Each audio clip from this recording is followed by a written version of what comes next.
And although it's ugly, it leaves so much for you to do as a creator in your streams.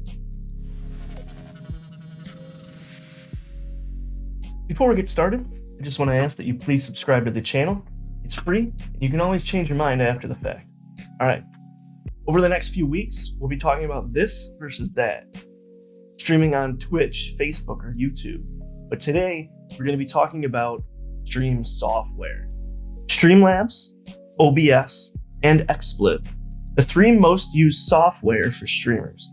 We're going to do a quick pros and cons list. At the end, I'll give you my take on what software I think you should use. First up is Streamlabs. Now, Streamlabs is very easy to get started, especially when you don't know how to stream. Streamlabs has a ton of built-in features like chat, cast protection, link protection, and so on. They also have easy access to moderator tools. What's really nice as well is they have themes, alerts, and overlays pre-built into their software. They have preloaded widgets like goals, alert boxes, jar, event lists, viewer counts, and so many other things. They use not only their software, but their Streamlabs dashboard online to help you manage your streams. Unfortunately, with all these built-in features, they require a lot of extra CPU power. You may need a fairly powerful computer to run these things. And if you already have themes and overlays, then their store is completely useless. One other drawback that may or may not affect you is its compatibility with Windows. It's only compatible with Windows, so if you're running Linux or you're on a Mac, it just simply won't work for you. My opinion on Streamlabs is that it's very good for brand new streamers.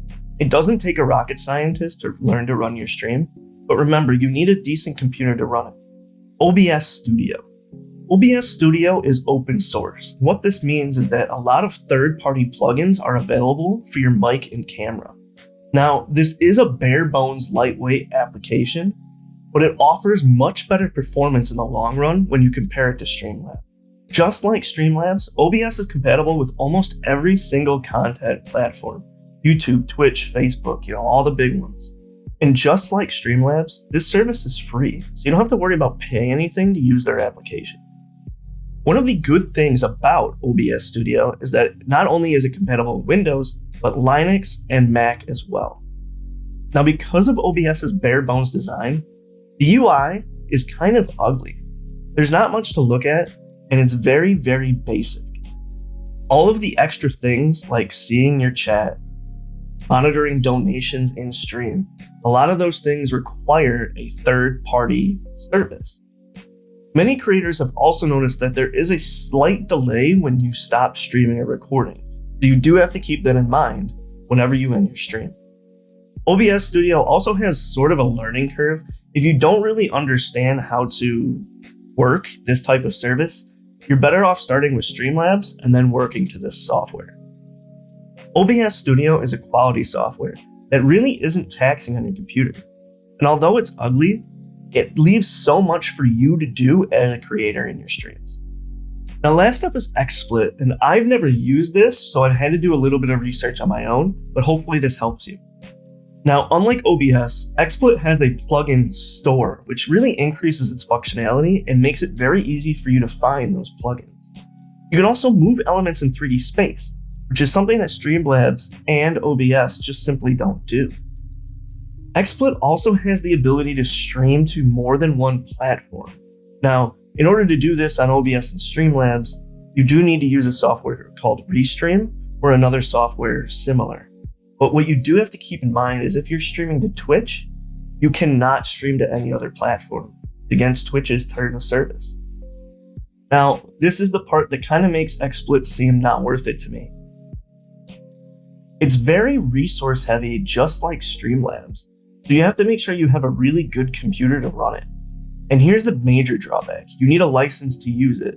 So one of the plugins that you need to use if you're using Xsplit, the ability to add text to your screen. Adding text to your screen allows you to show top donos, recent followers, recent subs, things like that. And those are very important when you're streaming. Xsplit is also a Windows-only software, so that's a major drawback in my opinion. There's also a quality cap of 1080p, so if you're going to get a high-res camera, it's basically useless with this program. Now here's the real kicker. If you have to use XSplit for streaming, you have to pay a licensing fee. There is a free version, but it's extremely limited. So to wrap it all up, in my opinion, XSplit seems like the outlier here. It's a paid software and you get all the same functionality as OBS. If you're a brand new streamer, start with Streamlabs. This keeps everything you need in one place. When you're ready and you have your style, overlays, and logos figured out, make the move over to OBS. OBS is probably the best software on this list. It's free, and you can really do a lot with it. I really hope this helps. You can thank me later.